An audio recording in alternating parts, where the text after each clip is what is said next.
Welcome. My name is Anthony. And I'm Amy. We are two foodies That love to explore Western New York. Our goal is to sample unique drinks and creative dishes. And we are here to share with you our latest discoveries on food, drink, and everything Western New York. Welcome, everybody, to our first show. So, Amy. Yes, Anthony? Are you excited to share our first adventure with everyone? Absolutely. And today, we're going to talk about our quest to find the best Tom and Jerry drink in Western New York. The Tom and Jerry, a holiday favorite.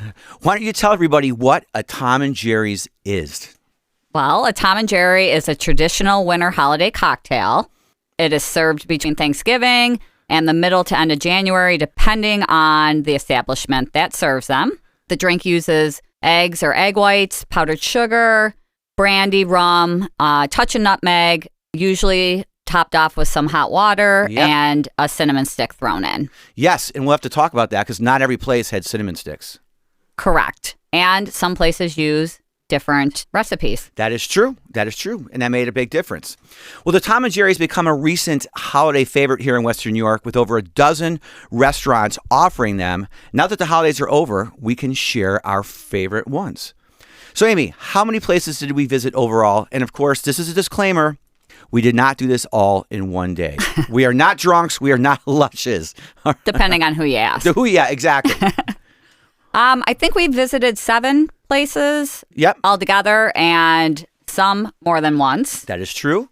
The places we visited to sample the Tom and Jerry's were McPartland's, The Place, Row Hall's Corner, Cole's, Glen Park Tavern, Creekview, and The Garage. Excellent. I remember them. Some better than others. Yeah. So let's go through them and give the listeners our thoughts and experiences on the restaurants and, more importantly, the Tom and Jerry's. So, Amy, where do you want to start? Let's start with The Garage because that's the first place I had a Tom and Jerry. Okay. It's the last place I had a Tom and Jerry's. Right. So I think that's a perfect place to start. So what do you think? So tell us what you thought the makeup was and what they did to make that Tom and Jerry's. I think that they're one of the best. I think that comes from the amount of the batter that they use and the amount of alcohol that they put in them. They were very strong. Very strong. Probably the messiest place I've ever had a Tom and Jerry. Yes, that is true. Losing points for stickiness. Oh, my God. I remember they were everywhere. Yes. Okay. Yeah. But they're one of my favorites. I do remember, too, that the batter was very thick. I mean, that's what made it messy, but the thickness of it made it taste so good and really sit on top of the drink. And they have them consistently. They don't ever have to remake their batter. They're always stocked. Correct. That is true. That is true. That's a very good point. We had some places where we had to wait for a while. We'll talk about that. The one thing about the Garage is they were very strong. Having 2 of those, I definitely felt the alcohol. After one, I felt the alcohol. And the thing is, it tasted strong, but not in a bad way. Where some of the other ones, we didn't taste the alcohol, but we felt them. Correct. Or you didn't taste the alcohol to the very end. Till the very end. That is true. So overall, we love the Garage. It's probably in our top 3, I would think. Say so. Okay. So what's the next one that you want to talk about? Let's head down to Main Street. Okay. Excellent. How about let's go with Glen Park Tavern. Excellent. Okay. Tell us about that one. That's also probably high on my list. Yep. Maybe not in the top 3. I would agree with that. Yeah. They're very tasty. A little more watery. Yes, that is true. But still good. Very good. And also, we didn't have to wait a long time for those. We did 1 or 2 times, but it wasn't that long of a wait. But I find it funny because although it wasn't one of my top 3, I do find myself frequently going there. Yes. Well, you know what? I also think it's easy. The bar is always open. The atmosphere is, a typical restaurant bar, so it's easy to sit at the front bar, and they have good parking. Right. They are strong, too, but again, not like the Garage. Right. And there's always good service at, at Glen Park. That's true. And they're tasty. I definitely would think they were tasty. Definitely. All right, what's our third choice here? And not in any order, but just, Let's continue on Main Street, and how about the Creekview? Okay, the Creekview. Excellent. I would by far say this was my favorite. Absolutely. I have to agree with that as well. Yeah. We got there. We got the last two. Right. So, again, they make it till it's gone, which is an unfortunate thing if you want to get there and have more than one. And we got there at lunchtime on a Saturday. Yeah, that's true. 1:30 in the afternoon. Yep. And we got the last two. And the bar was full. And I think we took the last two from two people down the bar. They gave us some dirty looks. Yes, so. that is also true. But by far, probably my favorite. I agree. Now, they used something, right, that set them apart a little bit. I believe it was heavy cream. Heavy cream, that is correct. Or half and half. One of the two. Yeah, I think it was half and half or something like that. Something to add a lot more calories. That's a good way to look at it. Yeah. But they tasted so good. They still were strong. Probably not in the top of the strength of the alcohol, but taste-wise, they were probably the best. Right. And they were all consistently throughout the drink creamy. It wasn't like there was a batter on the top, water. Right, the separation. You didn't have to keep stirring. That is true. It was a very creamy consistency all the way through. Yeah. And I think they weren't as expensive as other places. They were not. So that's something else to think about. Yep. Because I think what the average cost is around $9 a drink. A few places are about $9. A lot of places go from 11 up to 15, 16. Wow. And we will talk about one of those places later. So all in all, Creekview got our vote for the best tasting Tom and Jerry's.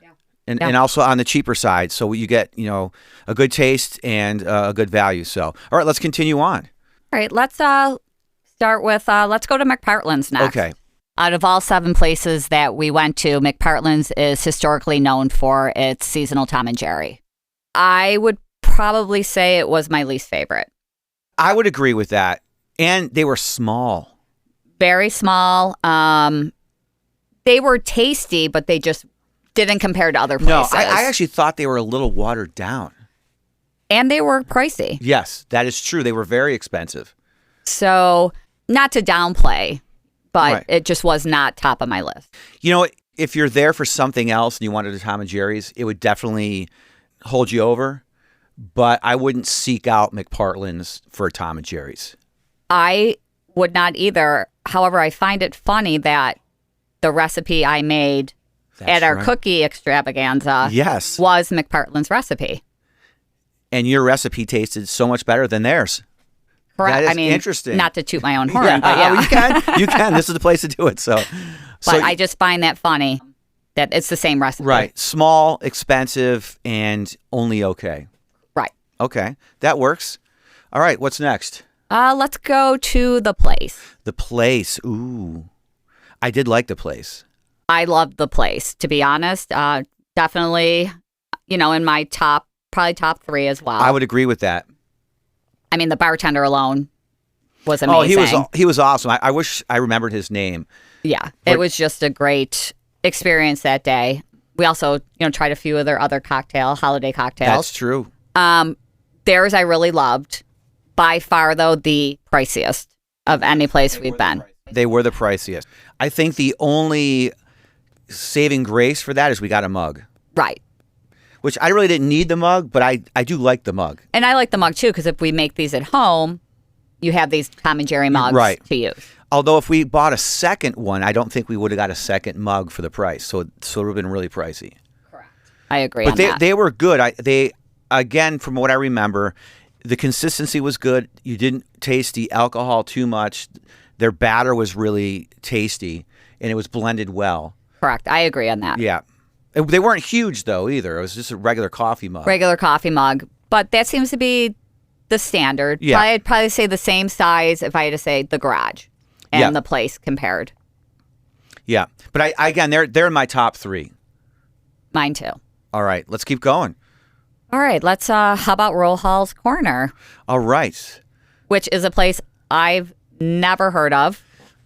I've never heard of it. I don't even remember being in that part of town before. Same here. And I couldn't even tell you where it is right now. It's somewhere on the outskirts of town in Buffalo. Right. It's over actually near Wegmans, Amherst Street area. That's right. And the only reason we knew about it is because we looked up the list of Tom and Jerry places. Yep.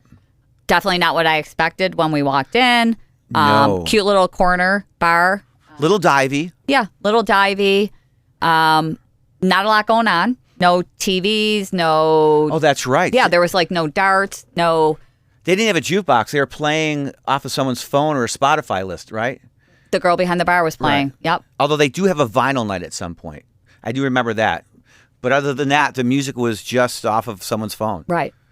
And when we went in to order the Tom and Jerry's, the owner had to make them per order. Yeah, right. So it took us about a half an hour to get them, which Yep. is a little bit of a when you want to go and you want to get service, it's kind of a pain in the ass, but it was worth it. And we did get pretzels in the interim. That's right. We did get pretzels. Did we get another drink? I think we got another drink. I think we drank water. Oh, okay. Waiting for those. Okay. Oh, see, we were taking this podcast seriously. We didn't want to taint our taste buds. So, Okay. in my opinion, the half an hour wait was well worth the Tom and Jerry. I agree with that. It was worth it, and it was a fun place, to tell you the truth. It was, again, kind of divey, but the woman who was behind the bar had a decent playlist. So, And she was very friendly, and everyone at the bar was super friendly. yes, And we even got another patron next to us to order the Tom and that's Jerry right. when he heard we ordered them. that's right. I forgot about that. Good memory. Yeah. And the owner, the owner was super friendly. But in my opinion, it was well worth the wait. Excellent. So they get a good score for ours. We're not really scoring, but you understand. All right. So I think, was there one more? Kohl's. Ah. Tell us about Kohl's. What'd you think of that? I felt that they were good. Not high on the list, but they were good. I was more impressed with the beef on weck quesadilla. Yes. But at that point, I probably needed the quesadilla. Yes. But they were good. Just not... I agree. They weren't high on my list. Now, none of these drinks that we had, none of these Tom and Jerry's were bad. It's just that there were some that were just delightful and really rose to the top of the list. So again, Kohl's, in my opinion, I think shared with you, it's not bad. It's just the other ones were better. Exactly. Right. And then again, if I have to talk about Kohl's, what Amy said is their beef on weck quesadilla was one of the best quesadillas I've ever had. So that really overshadows their Tom and Jerry. Right. I've thought about the quesadillas more than the Tom and Jerry. Exactly. And the quesadilla was, the Tom and Jerry's, when I'm thinking about quesadilla, it was good. It was, again, it wasn't overly strong. So that didn't overshadow the taste and whatnot. And it was good. It was just good. Again, if you went and got a Tom and Jerry's there, it's a good representation. It's just these other places that we mentioned are better, are much better. Right. What we did notice is that 2 out of the 7 put cinnamon sticks in theirs, McPartland's and Glen Park Tavern, which I thought that was the norm. So did I. And I liked the extra little zing that it gave the drinks. Thank God these are only a seasonal cocktail due to the caloric intake. Definitely not something you want to be drinking all winter long, especially when you're thinking about your summer swimsuit.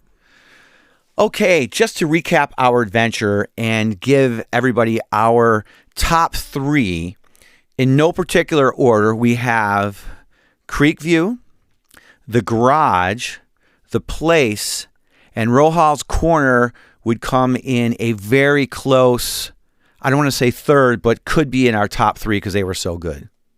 Well, honestly, I think we're done. Me too. I really think that this completes our first episode of Western New York's Adventures with Amy and Anthony. And it does. I had a lot of fun today, so we got to figure out what's next. I think that's a good question. We're trying to come up with some ideas. So we figured there's got to be some things that we should check out. I was thinking fish fries or seasonal drinks. But if you're out there and you check this out and you're from Western New York, we'll have some contact information on the bottom of the page. Reach out to us and give us some suggestions. We'd love to hear from you. So that's it. All right. Thank you. All right. Thanks, Anthony.